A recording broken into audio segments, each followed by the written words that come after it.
a Stephen King adaptation directed by Mike Flanagan. How can I pass this up?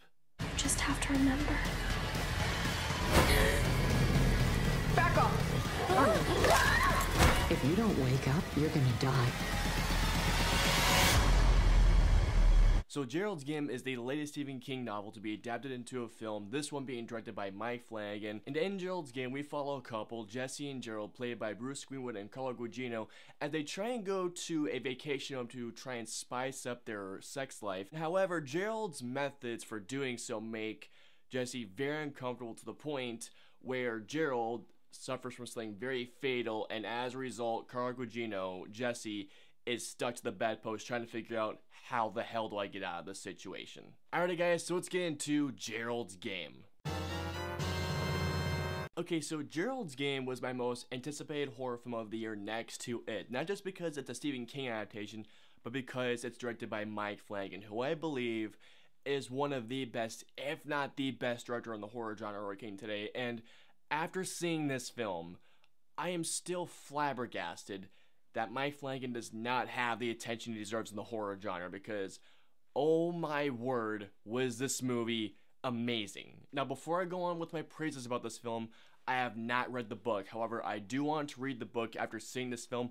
But anyways, let's get into my positives. Everybody does a very good job. I mean, there's really mainly two characters in this film, with another character who appears in flashbacks, but mainly we focus on Carla Gugino and Bruce Greenwood, who both do excellent. Bruce Greenwood plays Gerald, and what I love about his character the most is that it gives the implication of maybe the person you married isn't who really they think they are. Gerald's role had a very implemental part in this film, and I loved where they took his part in the film when it came to Carla Gugino's character in a certain part. Which brings me to Carla Gugino.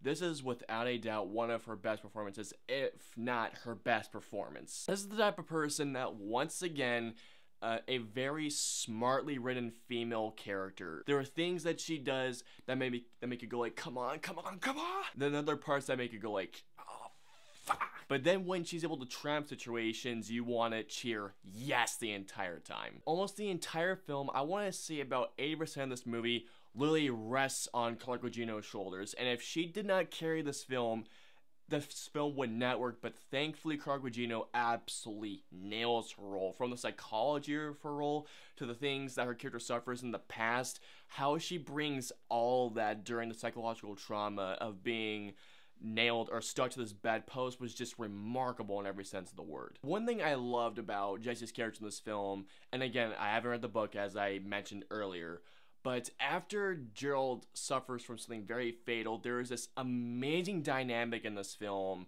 in which her and Bruce Greenwood share that takes it from not just being a psychological thriller, but from being that to a very riveting drama, and also to a very suspenseful film. The moment that Carla Gugino is strapped to this bedpost, the tension starts, the suspense starts, the scare starts. Mike Flanagan isn't the type of person that goes for in-your-face jump scares. Now, yes, there are some scares in this film, but they're very subtle, and subtlety is the thing that I feel like Mike Flanagan is a master at. With this one particular sequence that has such a well-done scare that I did not see it coming whatsoever, that it had me freaked the F out. And especially with this one scene in the third act that looked very painful, and then it had me doing this.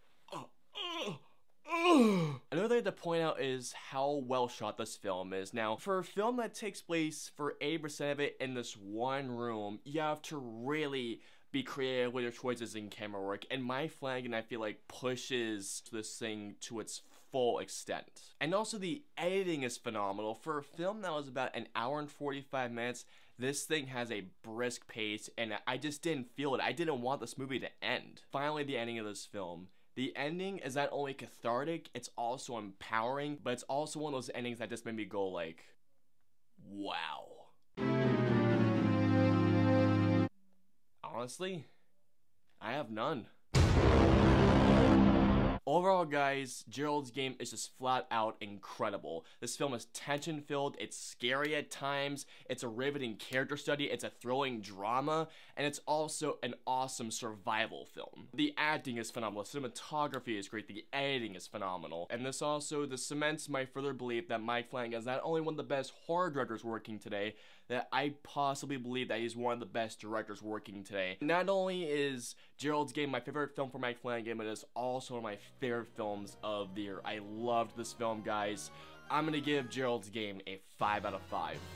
This film from start to finish had me enthralled. Like I said, it's a riveting character study, it's a thriller, a very suspenseful one at that, that's also quite scary. If you're horror film fans and if you have Netflix, watch this movie. If you have Netflix, you're a horror fan, if you haven't seen this movie, you guys are missing out. Alright guys, and that was my review of Gerald's Game, guys. Please comment down and let me know below, where's your favorite Stephen King novel that has been adapted into a film? Let me know below, if I haven't asked that before. If you guys want to follow me on social media, I'm on Facebook, Twitter, Instagram, Twitch. I'm also on Snapchat, so if you guys want to follow me on all those social media platforms, all the links and the usernames are in the description below. I hope you guys enjoyed my review of Gerald's Game. If so, please hit that like button, share, and subscribe if you want to see more reviews just like this one. If you guys want to see my review of Wind River, please click right here. And if you guys want to see my review of American Made, please click right here. And of course, until the next review, I will see you all next time.